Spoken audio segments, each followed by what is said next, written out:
Okay, let's settle this right away.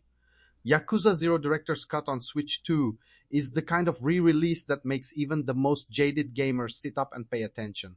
Whether you're a longtime fan who's memorized every karaoke song or you've never so much as thrown a bicycle in a Japanese back alley, this might just be the best place to dive into the Yakuza universe. You're watching Veteran Game, you're stopped for deep dives, real opinions, and absolutely zero patience for lazy ports. Smash that like button and subscribe for more breakdowns, reviews, and game debates that hit harder than a dragon punch. Let's get into it. If you somehow missed the memo, Yakuza 0 is where it all begins, chronologically at least.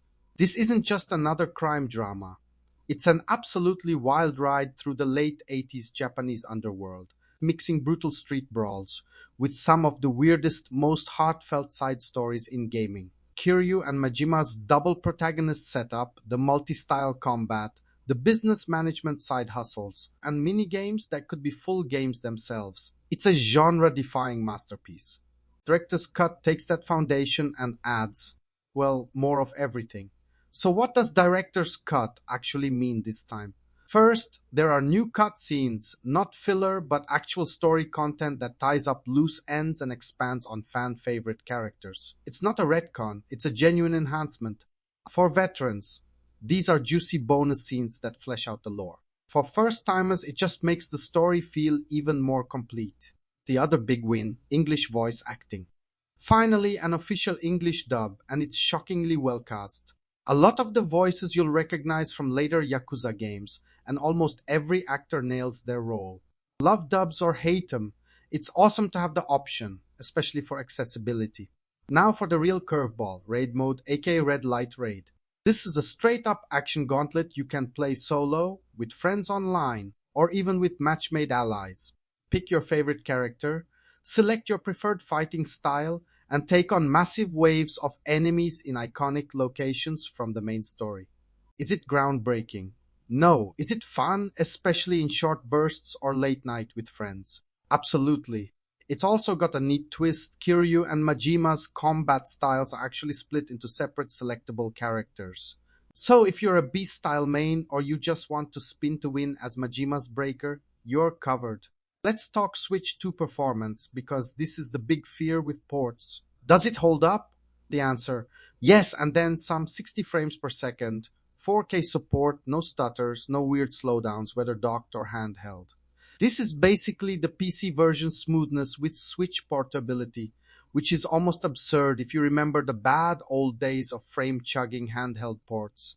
The city is still alive, the brawls are crisp, and loading times are fast.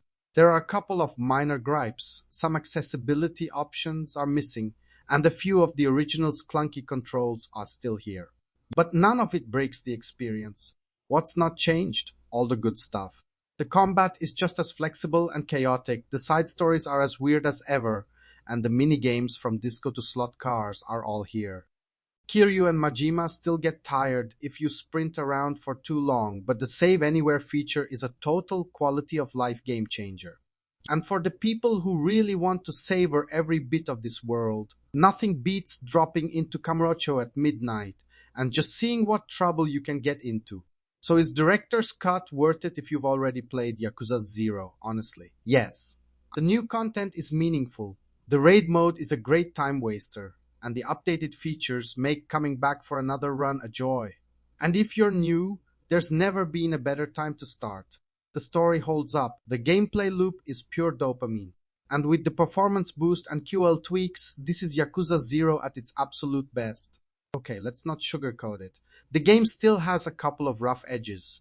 The lack of deeper accessibility settings is a bummer in 2025. A few minor issues with the original controls linger. But compared to the complete package, these are nitpicks. And let's be real, you're here for the action, the drama, and the absolute chaos that only Yakuza can deliver. And on that front, Director's Cut over-delivers. So here's the bottom line. Yakuza 0 Director's Cut on Switch 2 is everything a fan could want, and an even better starting point for newcomers. New cutscenes, a fun new mode, killer performance, and the same over-the-top, heartfelt story that made the series a cult classic. Whether you're throwing hands in a back alley, singing your heart out at karaoke, or just getting lost in the weirdest side quests in gaming. This is Yakuza at its most refined and most accessible. What's your craziest Yakuza 0 story? Are you Team Kiryu or Team Majima? And which minigame do you lose the most hours to? Drop your takes in the comments and let's get a true Yakuza debate going. If you loved this review, hit that like button, subscribe for more brutally honest deep dives, and stick with Veteran Game for the best breakdowns, boldest opinions, and all the fighting spirit you need. Now get out there and make Kamurochō your own. This is Veteran Game signing off and reminding you, when life knocks you down, stand up, crack your knuckles, and keep on fighting.